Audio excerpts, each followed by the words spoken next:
पिता, पुत्र और पवित्र आत्मा के नाम पर आमीन। यीशु मसीह में प्यारे भाई और बहनों, प्रार्थना क्या है, किस प्रकार हमें प्रार्थना करनी चाहिए, इस विषय पर हम विचार कर रहे हैं। और हमने ये देखा कि स्तुति, आराधना और महिमा सबसे महत्वपूर्ण प्रार्थना है, और दूसरी प्रार्थना है प्रभु को धन्यवाद देना।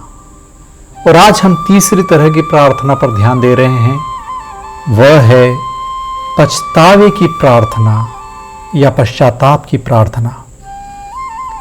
प्रभु के सामने अपनी गलती को मानना, स्वीकार करना।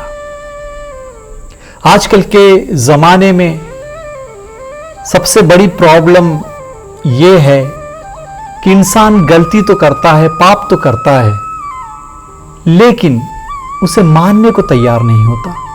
उसे जस्टिफाई करता है कि ये तो साधारण है, सब लोग करते हैं, रिश्वत ले बिना तो कुछ काम होता नहीं है, तो उसमें क्या हर्ज है। झूठ बोलना वो भी तो बहुत कॉमन है। तो दुनिया भर की हर चीजों पर, चाहे शराब पीना हो, चाहे गलत चीजें देखना हो, करना हो, हम सबको जस्टिफाई करते हैं। दुनिया में सब लोग करते हैं, तो हम क्यों पीछे हटें? नहीं तो हम तो पुराने जमाने के लोग बन जाएंगे।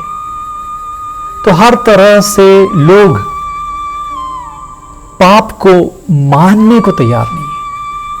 जॉन पॉल II भी हमें यही याद दिलाते थे, The biggest problem of this era is that man has lost the sense of sin. पाप के बारे में विचार ही खो दिया है। सब कुछ चलता है, इस तरह का एक मनोभाव आज बहुत बढ़ रहा है। तो हमें यह याद रखना है कि हम दूसरों की तरह नहीं हैं।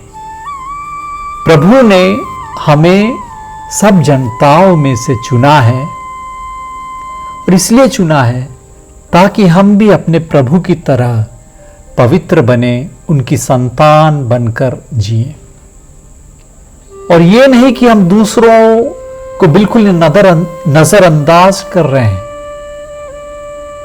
हमें दूसरों को भी पवित्रता के रास्ते में लाना है, उनकी गलतियों और अपराध के बारे में उन्हें बताना है, उन्हें जागृत करना है। लेकिन हमें दूसरों से बोलने का अधिकार तभी मिलेगा जब हम स्वयं पाप का रास्ता छोड़ते हैं, अपराध नहीं करते हैं, और हमारा जीवन पवित्र होता है। तभी हमें वो शक्ति मिलेगी, मोरल पावर मिलेगा कि हम दूसरों से कह सकें और उनकी गलतियों को सुधार सकें। सबसे पहले हमें सुधरना होगा। इसलिए हमें अपनी भूलों को, अपनी गलतियों को, अपनी पापों को सबसे पहले मानना पड़ेगा कि इन पाप के द्वारा, अपराधों के द्वारा मैं प्रभु से दूर हो रहा हूं, प्रभु से मेरा रिश्ता कमजोर हो रहा है और प्रभु से मेरा रिश्ता टूट रहा है। तो स्तोत्र ग्रंथ 51 में दावीद यही प्रार्थना करता है, ईश्वर तू दयालु है, मुझ पर दया कर, तू दया सागर है, मेरा अपराध क्षमा कर, मेरी दुष्टता पूर्ण रूप से धो डाल, मुझ पापी को शुद्ध कर। मैं अपना अपराध स्वीकार करता हूं, मेरा पाप निरंतर मेरे सामने है। मैंने तेरे विरुद्ध पाप किया है, मैंने वही किया जो तेरी दृष्टि में बुरा है। दाऊद अपनी गलती को मानने को तैयार हो गया। और लूकस के सुसमाचार 18वें अध्याय में फरीसी और नाकेदार के दृष्टांत में हम देखते हैं कि फरीसी अपने आप को जस्टिफाई करता है कि मैं पवित्र हूं, मैं प्रार्थना करता हूं, उपवास करता हूं, मैं कोई गलती नहीं करता। और नाकेदार से अपने आप को श्रेष्ठ बताने की कोशिश कर रहा है प्रभु के सामने। लेकिन नाकेदार कुछ दूरी पर खड़ा था, 13वें वाक्य में पढ़ते हैं, और स्वर्ग की ओर आंख उठाने तक का साहस नहीं हो रहा था। वह अपनी छाती पीट पीट कर यह कह रहा था, ईश्वर मुझ पापी पर दया कर। यह है यथार्थ प्रार्थना, पछतावे की प्रार्थना, कि स्वर्ग की ओर, ईश्वर की ओर आंखें उठाने की हिम्मत तक ना हो, उतना धैर्य तक ना हो,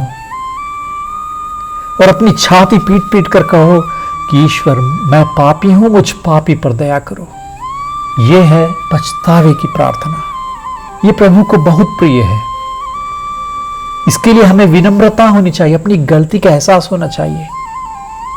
दूसरों की गलती ढूंढने पर नहीं, अपनी स्वयं की गलती को ढूंढने के लिए हमें तैयार होना होगा। और पवित्र आत्मा स्वयं हमें ये याद दिलाते हैं, हमारी गलती का एहसास कराते हैं। इसलिए आए हम प्रार्थना करें कि हे पवित्र आत्मा, हमारी भूल, हमारी गलती, हमारे अपराध, हमारे पाप हमारे सामने लेके आइए, हमें समझने की कोशिश कीजिए, और इन सब का त्याग करने के लिए, अपने पापों को स्वीकार करते हुए पाप मोचन प्राप्त करने के लिए, कन्फेशन करने के लिए हमें शक्ति दीजिए, और हमें एक नया मनुष्य बनाइए।